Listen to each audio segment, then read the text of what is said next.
At 42, Michael was making $126,000 a year.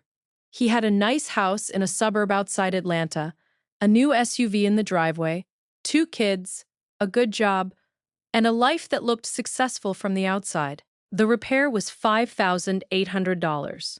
Michael did not check his savings account first. He checked how much room was left on his credit card. Because almost every dollar of his good income already had a job before it arrived. The mortgage, the car payment, credit cards, kids' activities, insurance, restaurants, and a vacation that had already been booked. But he was not free either. A few streets away lived David. David was also 42. He earned almost the same income. His house was smaller, his car was older, and his vacations looked less impressive. But when David's car needed a $4,200 repair, he paid for it from his emergency fund. No credit card, no panic, no late-night conversation about which bill could wait. So what was the difference? Not intelligence, not luck, not one man being good and the other being careless. The difference was what happened after both men received the same financial opportunity. 10 years earlier, Michael and David had both been earning about $96,000 a year. They had once worked at the same company, stayed friendly, and ended up living in similar suburbs with similar family lives. Then both men got promoted. Their incomes rose to around $120,000 a year. For a middle-class family, that feels like real progress. But 10 years later, one man had more money, more options, and less fear. The other man had a better-looking life, but almost no margin inside it. That is the high-income poverty trap. It does not start when someone is poor. It starts when someone earns enough money for bad financial habits to look normal. When a person makes $45,000 and has no savings, the problem is obvious. When a person makes $126,000, $180,000, or even $300,000 and still lives paycheck to paycheck, the problem hides behind a better house, a newer car, a decent credit score, and a lifestyle that looks reasonable. For Michael, the first piece of his raise disappeared into a car. After his promotion, his old SUV began to feel wrong. Not broken, not unsafe, just wrong for the version of himself he now believed he had become. He had a better title. He met clients. His coworkers drove nicer cars.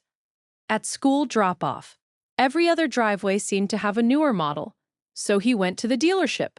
The salesman looked at his income and said, "With your income, this payment is completely comfortable." The payment was $690 a month. Michael was already paying about $390 on the older vehicle, so the difference did not feel dramatic. The new SUV was safer, nicer, more reliable, and under warranty, but it was the first permanent claim on his raise. David wanted a new car too. His Toyota was not impressive. The screen looked outdated. The interior rattled a little. Nobody was going to compliment it. But before buying anything, David asked a different question. Not, "Can I afford the payment?" He asked, "What would this payment stop me from doing?" A $690 monthly payment is $8,280 a year. Over 10 years, that is more than $82,000 before investment growth. He simply decided that his first major raise would not immediately become a new fixed expense. He kept the Toyota, repaired what needed to be repaired, and set up automatic investments before the money could disappear into lifestyle. The next month, Michael was driving a new SUV. David had a boring transfer into a brokerage account. That is the uncomfortable part. Bad financial decisions often reward you right away. Good financial decisions usually look boring at first. Then came the house. A year later, Michael and his wife started talking about moving. The reasons were normal. The kids were getting older, the kitchen felt small, the yard was not ideal, friends were moving into newer neighborhoods, and the phrase "better school district" started showing up more often. The problem was not that Michael wanted a better home. The problem was that the bank approved him for a number that made the decision look safer than it really was. On paper, the payment worked. His income was strong, his credit was good, and the mortgage looked big but manageable. But a bigger house never arrives alone. It brings higher property taxes, higher insurance, More furniture, higher utilities, repairs, landscaping, HOA fees, and a new neighborhood standard that quietly tells you what a normal family like yours is supposed to spend. Michael thought he was buying a house. He was really buying a new financial system. And that system started collecting part of his raise every month. David moved too, but he did not buy at the top of what the bank approved. He chose a smaller house than he could technically afford. Good neighborhood, solid school, enough space, but a payment that still left oxygen in the budget. A bigger house is not always the mistake. The mistake is buying so much house that every future decision becomes forced. By 45, Michael looked more successful. Better house, newer car, more impressive vacations, more expensive kids' activities, better restaurants, better pictures. But inside the financial system, almost every raise had already been claimed. The bonus paid down the credit card, the tax refund covered a vacation or a repair. Higher insurance, higher utilities, and higher expectations ate the rest. Michael did not make one huge financial mistake. He made 100 normal decisions that looked reasonable one at a time. Then, 10 years later, a person looks at a much higher income and wonders why life does not feel any freer. That is why this topic hits so many American households. Many people are not broke because they never earned enough.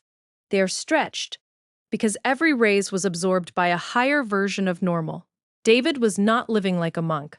He went out to dinner, took vacations, bought gifts for his kids, and spent money on things that were not strictly necessary. But he had one rule.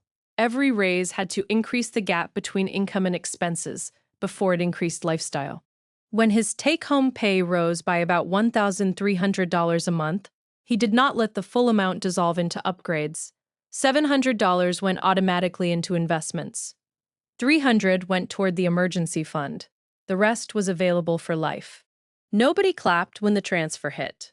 Nobody complimented him on not upgrading his car. Nobody saw the extra dollars moving quietly into his future. But if you invest $700 a month for 10 years at a 7% to 8% average return, it can become roughly $120,000 to $130,000. Michael did not fully understand that until his company started cutting costs. At first, nobody was fired. There were only signs. Budgets got tighter, hiring froze, managers became careful with their words, and people quietly updated LinkedIn. That night, Michael sat at the kitchen table and opened everything at once. Mortgage, car payment, credit cards, school bills, insurance, subscriptions, 401k, emergency fund. The numbers told him something his lifestyle had been hiding for years. He was not poor, he was dependent. Dependent on the next paycheck, the next bonus, the job staying stable, the house not needing another repair, and the credit card making it through one more month. David was worried about the layoffs too, but his position was different. His emergency fund covered almost 9 months of expenses. His car was paid off. His mortgage payment was lower. His investments were not perfect, but they were growing steadily. If he lost his job, it would hurt, but it would not collapse his life. High income helps you buy more. Wealth helps you survive more. Michael looked richer. David was stronger. Those are not the same thing.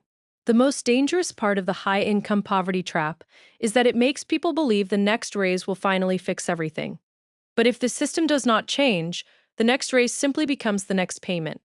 A newer car, a bigger house, a better school, a nicer vacation, a higher standard, the same anxiety in a more expensive package. So the question is not only how much do you make? The better question is, who gets your raise first? If you earn more today than you did 5 years ago, but you do not feel more free, that is a signal worth listening to. Maybe every new dollar arrives with someone else's name already written on it. The bank, the car company, the restaurant, the subscription, the credit card, the house, the neighborhood, the expectations of people who may be just as stretched as you are. Michael did not fix his life overnight. He did not sell the house the next morning. He did not become a minimalist. He did not cancel every enjoyable thing his family did. He simply changed the question. Instead of only asking, "Can I afford this?" he started asking, Will this make my life stronger or only more expensive? He paused the car upgrade, reviewed subscriptions and insurance, and agreed with his wife that half of every future raise would go directly into retirement accounts. They kept the kids' activities that mattered and cut the ones that were mostly about keeping up with the neighborhood. But enough stayed to show Michael the difference between a bigger income and actual progress. David did not become rich overnight either. His path was boring. Automatic transfers, an older car, a house below the maximum approval, investing before lifestyle, conversations about priorities before new payments. But 10 years of boring decisions gave him what Michael had been trying to buy through visible success: choice. Michael and David received almost the same raise. Michael asked, "What can I buy now?" David asked, "What can I stop being afraid of?" 10 years later, the second question was worth more, because a raise does not make you richer automatically. It only accelerates the system you already have. If money leaks, more income makes the leak bigger. If money has direction, more income accelerates freedom. So if you get a raise this year, do not rush to ask what you can buy. How much of this raise belongs to the person I will be 10 years from now? And one day, he will know whether that raise was the beginning of freedom or just the moment the cage started looking more expensive. Sometimes the way out begins with deciding that the next raise will not be spent before it even arrives.